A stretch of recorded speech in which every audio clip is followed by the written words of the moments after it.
So everybody, here's what just happened. Canada just told the world quietly, deliberately, and without asking Washington's permission that it no longer needs to borrow American power to feel safe. And Trump, he just lost his single most powerful piece of leverage over this country. The threat of pulling military protection from allies who don't pay enough. Canada just paid in full, years ahead of schedule. $63 billion.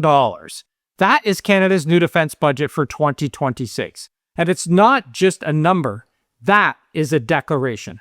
Okay, let's explain what happened and what we're actually talking about. Because NATO, it has a basic membership rule.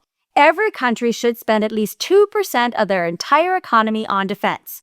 2 cents of every dollar the whole country produces. That's the line. Canada has not hit that line in decades. And then Carney walked in and said, nope, we're doing this now. And he moved the timeline up by years, made defense the centerpiece of his argument that Canada has to be stronger in a less stable world. Canada crossed the line, $63 billion, 2%, done. Now, here's why people might say, okay, Canada has just checked a box, big deal. But this is not a box-checking story. This is a realignment story, and it matters enormously. For years, Canada behaved like that friend who always says, oh, I'll help you move, just tell me when. And then somehow their phone dies on moving day. We were happy to let the Americans do the heavy lifting while we talked about values, peacekeeping, and being nice. Which is, it's lovely branding, but lovely branding is not a defense policy. Especially in today's world, now that everything is falling apart, because Trump started talking about NATO like it was a bad gym membership that he might cancel. He threatened to not defend allies who didn't pay enough, even though they made themselves the world police. He blasted partners for not backing his Iran position. He talked loosely about Greenland, and then something shifted big time within the alliance. Because when the biggest military power in NATO starts treating alliances as optional, then allies stop calling that leadership. They start calling it a warning. And Canada started planning for a world where the backup might come late, or smaller, or with strings attached. Think about it this way. If your neighbor, the biggest, strongest person on your street, starts acting erratic, you do not wait and hope for the best. You install your own security camera, not because you hate your neighbor, but because you no longer assume that being on good terms with him is the same thing as being safe. And that is what this $63 billion actually is. Canada is installing its own security camera. And this time, we're not asking anyone's permission to do it either. And Canada is not alone. European countries and Canada together boosted defense spending by about 20% in 2025. That is a whole group of allies looking at the same security picture and deciding the assumptions that they used to think, they're finished. The old assumption was simple. America would always be there. America would always lead. America would always keep the roof over the alliance. And to be honest, America liked it that way. They were the ones always going in and starting wars. We just followed them. But then Trump came along and started rattling the pipes. And some European countries are now in serious conversations about France's nuclear deterrent and whether it can provide a backup guarantee if U.S. reliability keeps slipping. Think of it this way. For decades, the U.S. nuclear umbrella was the giant roof over the entire alliance. Now, some Europeans are glancing at France and saying, hey, maybe we should make sure that there's a second one nearby, just in case the first one springs a leak. Because it's springing a leak in real time. And that doesn't mean Europe is replacing the United States tomorrow, but it does mean that trust has been shaken so badly that backup plans no longer sound extreme. And once you get to that point in the alliance, it's already changing, even if nobody is saying it out loud. But here is where Canada's situation is actually different than Europe's. Europe has an ocean between itself and Washington. Canada has the longest undefended border in the world with the U.S. Trade, NORAD, aerospace, intelligence, Arctic security, and all of it runs through the fact that that superpower next door is still next door. And that is not changing. So this can't be a breakup story. It's a reduce the risk story.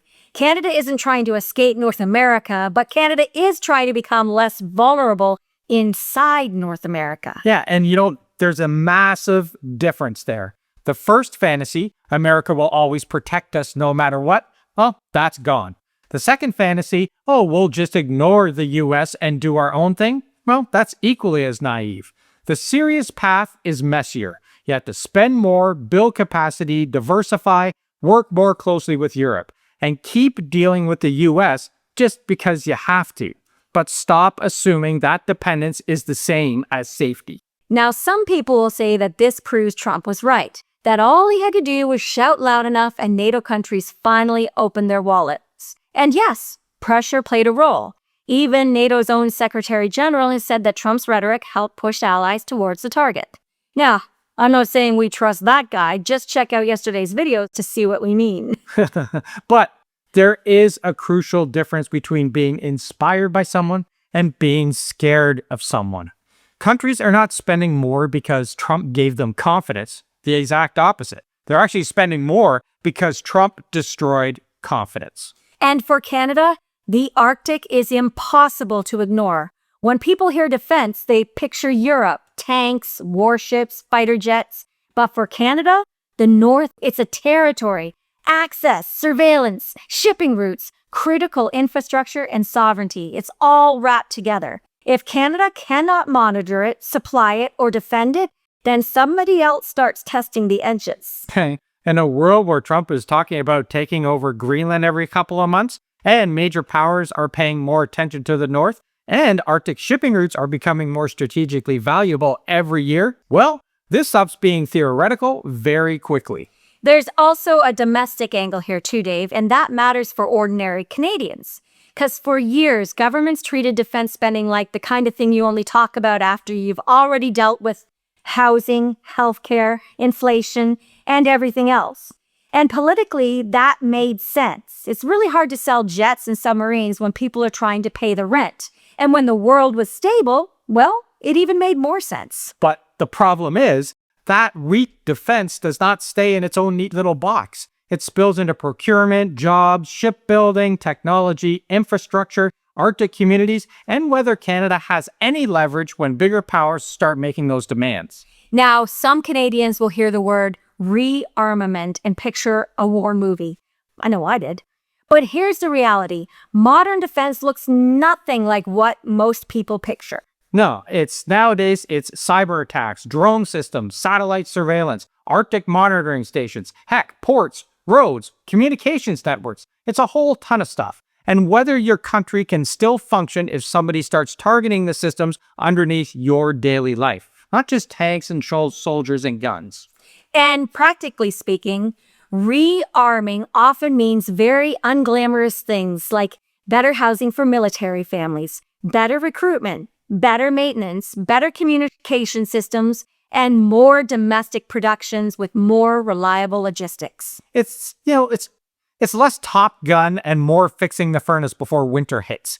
Canada has spent years admiring the lock on the front door. Now Carney just hired someone to check that it actually closes. Listen, Canada is rearming, but not to please Trump. It's rearming because Trump made it painfully clear that pleasing Trump does not buy stability anyway. There's a big difference, and that is everything. And for our viewers in the US, that should matter to you as well. Because every time Trump tells Americans they're carrying everyone else, there's a second effect. Allies start asking whether America is still leading an alliance or just using one when it's convenient. Once that doubt sets in, then rebuilding that trust is a lot harder than breaking it. And for Canadians, hitting 2% is good.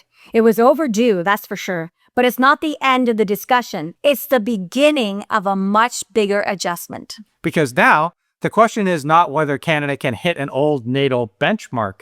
The question is whether Canada can build enough real capability to protect itself in a world where the threats are changing, the Arctic matters more, Europe is hedging, and the United States comes with a political warning label. And that is the part that Ottawa has avoided for years. It was easy to announce a target, but it's much harder to sustain the spending, train the people, and buy the right equipment to build the industrial base to make the whole thing real. So yes, Canada finally did hit that NATO target, which is awesome. But the deeper truth here is that this happened because the world became more dangerous and the alliance became less certain. And if there's one major takeaway from all of this, it is this.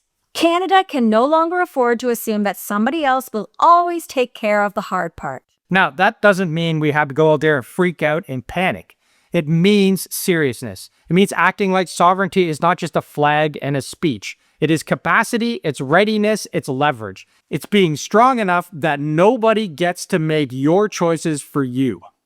And just when we thought we were in the clear, remember, NATO has also already moved the goalpost. Leaders have now targeted on an agreed amount for 2035. It is 3.5% for core defense, plus another 1.5% for security and resilience. So after spending years failing to catch the bus, Canada finally grabbed the handrail just as the driver hit the gas again. Listen, Canada is catching up. Canada is stepping up. $63 billion. Remember that number. 2%. It's all done. And the world, they're standing up and they're taking notice. We just have to remember to keep our foot on the gas. So we want to know your take. Do you think Canada actually hits 3% before 2035? Or does politics get in the way again? Drop your prediction in the comments and let us know, because we read every single one, even if we don't get around to answering them.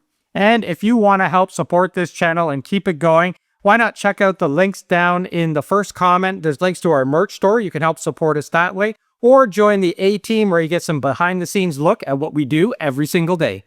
And the free stuff, just hit subscribe and share this with somebody who needs to get a little bit of the truth. Because the news, it just keeps on changing. Thanks for watching, everybody, and we'll see you tomorrow. Ciao for now.